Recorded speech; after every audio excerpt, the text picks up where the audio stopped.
बिस्मिल्लाहिर्रहमानिर्रहीम। अस्सलाम वालेकुम। आज हमारे किचन में बन रहे हैं चपली कबाब। चपली कबाबों की रेसिपी मैं आपको बताऊंगी, लेकिन इसके साथ साथ मैं आपको कुछ टिप्स भी बताऊंगी जिससे आपके चपली कबाब बहुत मज़े के बनेंगे और ये बिल्कुल भी ख़राब नहीं होंगे और ना ही ये टूटेंगे। तो सबसे पहले जो टिप है वो ये है कि आपने जब बाज़ार से कीमा लेकर आना है तो पहले से ही उसको गोश्त को धो के फिर आप कीमा करवा लीजिए। उसके बाद उसको ना धोइए ताकि उसमें पानी ना रह जाए। उसके बाद आपने कीमे को बारीक पीसना है और कीमे को पीसते हुए आपने उसमें शामिल कर लेनी है सब्ज़ मिर्चें। मैं आपको बताती हूँ, मैंने कीमा लिया है 500 ग्राम यानी आधा किलो, और इसमें 3 सब्ज़ मिर्चों के साथ मैं इसको बारीक पीस लूँगी। फिर मैं आपको बताती हूँ कि इसमें मज़ीद क्या क्या मसाले शामिल करने हैं। कीमे को हमने सब्ज़ मिर्चों के साथ बिल्कुल बारीक पीस लिया है। आपको ये भी बताती चलूँ कि कीमे में 20% आपके कीमे में चिकनाई ज़रूर होनी चाहिए। अगर चिकनाई नहीं होगी आपके कीमे में तो कबाब सॉफ्ट नहीं बनेंगे, फिर आपको मक्खन इसमें ऐड करना पड़ेगा। तो मैंने इसमें 20% चर्बी भी डलवाई है। अब मैं बाकी मसाले इसमें शामिल करती हूँ। इसमें हम डाल रहे हैं 1 चाय का चम्मच लहसुन, 1 चाय का चम्मच अदरक, 1 चाय का चम्मच हम इसमें डाल रहे हैं नमक। इसके अलावा हम डालेंगे इसमें कुटा हुआ धनिया। ये देखिए, कुटा हुआ खुश्क धनिया हम इसमें डाल रहे हैं। ये जाएगा हमारा 2 चम्मच, खाने के 2 चम्मच कुटा हुआ धनिया, खाने के 1.5 चम्मच हमने इसमें डालना है ज़ीरा। ये भी कुटा हुआ है, बहुत बारीक इसको नहीं पीसा। और इसके अलावा हम डाल रहे हैं अनारदाना पाउडर। इसको पीस के डालना है, लेकिन बहुत बारीक पाउडर नहीं करना। ये जाएगा तकरीबन ये 3 चम्मच हम इसमें अनारदाना पाउडर शामिल करें। क्योंकि हमने इसमें सब्ज़ मिर्चें भी शामिल की थी तो हम इसमें सिर्फ 1 खाने का चम्मच इस वक्त शामिल कर रहे हैं चिली फ्लेक्स यानी कुटी हुई सुरख मिर्च। मसाले हमारे इसमें चले गए। इसके अलावा जो ज़रूरी चीज़ इसमें हम डाल रहे हैं वो है मकई का आटा। ये हमने 3 खाने के चम्मच इसमें मकई का आटा शामिल करना है।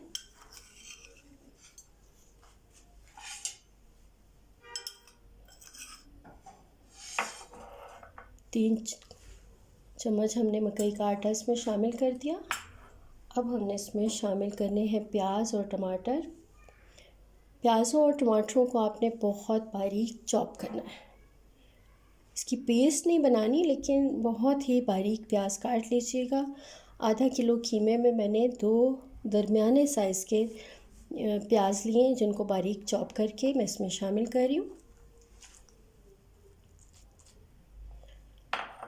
और इसमें हम डाल रहे हैं टमाटर।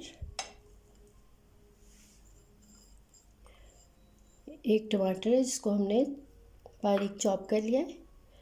आधी कट्टी सब्ज़ धनिया, इसको भी हमने बारीक बारीक काट लिया है। अब हम इसमें शामिल कर रहे हैं 1 अंडा। तमाम मसाले हमारे कीमे में चले गए हैं। अब हम इसको बहुत अच्छे तरीके से मिक्स करेंगे।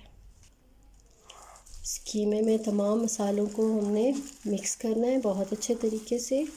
कोशिश कीजिएगा कोई आपके पास दस्ताने ग्लव्स वगैरह हैं तो आप पहन लीजिए ताकि आपके हाथों में मिर्चें ना लगें। एक टिप ये भी है इसकी, इसको बहुत अच्छे तरीके से आपने मिक्स करना है। जिस तरह हम आटा गूंथते हैं उस तरीके से इसको मिक्स करते जाइए। इसकी मिक्सिंग बहुत अच्छी होगी तो ही आपके कबाब अच्छे बनेंगे। कीमे की हमने बहुत ही अच्छे तरीके से मिक्सिंग कर ली है। अब हमारे कबाब इंशाल्लाह बहुत अच्छे बनेंगे। अब करना ये है कि इसमें 3 टेबलस्पून ऑयल हम डाल देंगे। ये भी एक टिप है, इससे आपके कबाब बहुत अच्छे बनते हैं। ये डाल के इसके बाद हम इसको एक दफ़ा फिर अच्छी तरह मिक्स कर लेते हैं।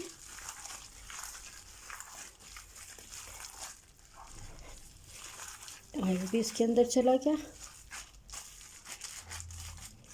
अब हम इसको कवर करेंगे और ये याद रखिएगा, इसको कवर करने के बाद आपने इसको फ्रीज़र में आधे घंटे के लिए रख देना है। इसको फ्रीज़र में आधा घंटा रखना बहुत ज़रूरी है अच्छे कबाब बनाने के लिए। कवर कर दीजिए इसको और इसको फ्रीज़र में आधे घंटे के लिए रख छोड़िए। कीमे को हमने आधे घंटे के लिए फ्रीज़र में रख दिया था और अब ये काफ़ी ठंडा हो चुका है। अब हम इसके कबाब बनाते हैं, फ्राई करते हैं। आपने एक बाउल में पानी ले लेना है। ये पानी भी आपने बहुत ठंडा लेना है। इसमें बर्फ़ डाल लीजिए और इस तरह से अपने हाथ को बर्फ़ वाले पानी में डुबो के जिस साइज़ के भी आपको कबाब चाहिए आप इस तरीके से उनके कबाब बना लीजिए। ये कबाब ना बहुत मोटे होंगे और ना बहुत पतले। एक हथेली के साइज़ के आपने कबाब बना बना के एक प्लेट में रखते जाना है और फिर हम इनको शैलो फ्राई कर लेंगे दरमियानी आंच पे।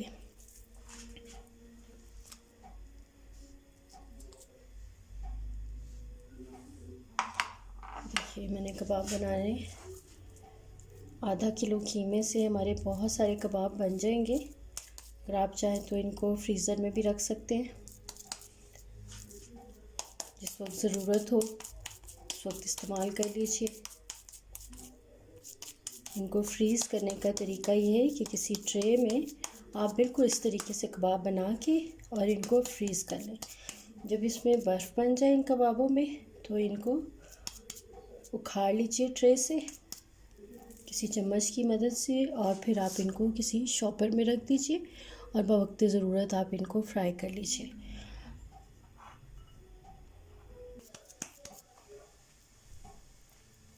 कबाब हमने बना के और ये देखिए हमने शैलो फ्राई करने और ये आराम से आप इसको डाल दीजिए तवे पर या आप इनको फ्राइंग पैन में भी फ्राई कर सकते हैं।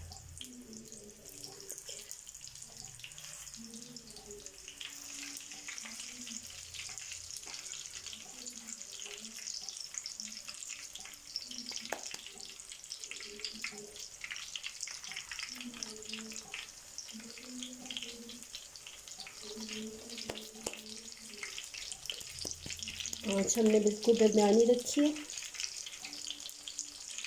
जब ये एक तरफ से फ्राई हो जाए तो आप इनको दूसरी तरफ से फ्राई कर लीजिएगा।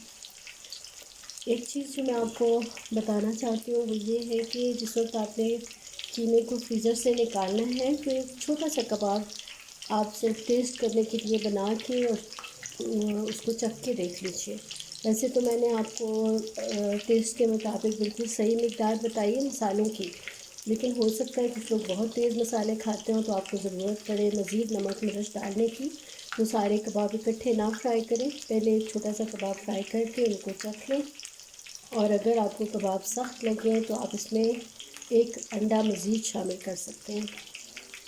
जिससे आपके कबाब जो हैं वो मज़ीद नरम हो जाएंगे और ज़्यादा बेहतर रिज़ल्ट के लिए अगर आप इसमें 2 चम्मच मक्खन शामिल कर दें तो इससे इसका रिज़ल्ट और भी बेहतर हो जाएगा।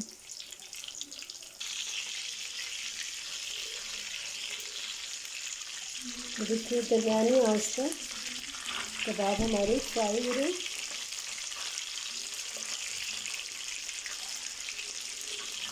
अब इनको हमने पलट लेना बहुत एहतियात से।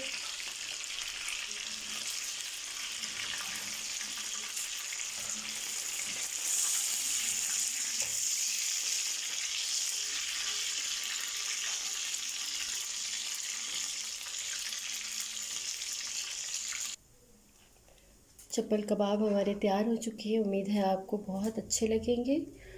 अपनी राय ज़रूर दीजिएगा कमेंट सेक्शन में, मुझे कमेंट कीजिए कि आपको कबाब कैसे लगे। वीडियो अच्छी लगे तो लाइक कीजिएगा, शेयर कीजिएगा और सब्सक्राइब कीजिएगा। अल्लाह हाफिज़। ये देखिए कुछ चपली कबाब मैंने फ्राई करके आपको दिखा दिए हैं, बाकी मैंने फ्रीज़ करने हैं। ये देखिए और बन रहे हैं अभी। जो कीमा मैंने आपको दिखाया था उससे हमारे तकरीबन 14-15 कबाब तैयार हो चुके हैं और इन कबाबों को मैं फ्रीज़ कर रही हूँ। ये कबाब मैंने फ्राई कर लिए हैं, बहुत लजीज बने हैं, बहुत मज़े के हैं। आप इनको ज़रूर ट्राई कीजिएगा और मुझे कमेंट कीजिएगा कि आपने ये रेसिपी ट्राई की तो आपको कैसी लगी। और रेसिपी अच्छी लगे तो अपने दोस्तों के साथ, रिश्तेदारों के साथ इस रेसिपी को शेयर कीजिए, लाइक कीजिए और मेरे चैनल को सब्सक्राइब कीजिएगा। अल्लाह हाफिज़।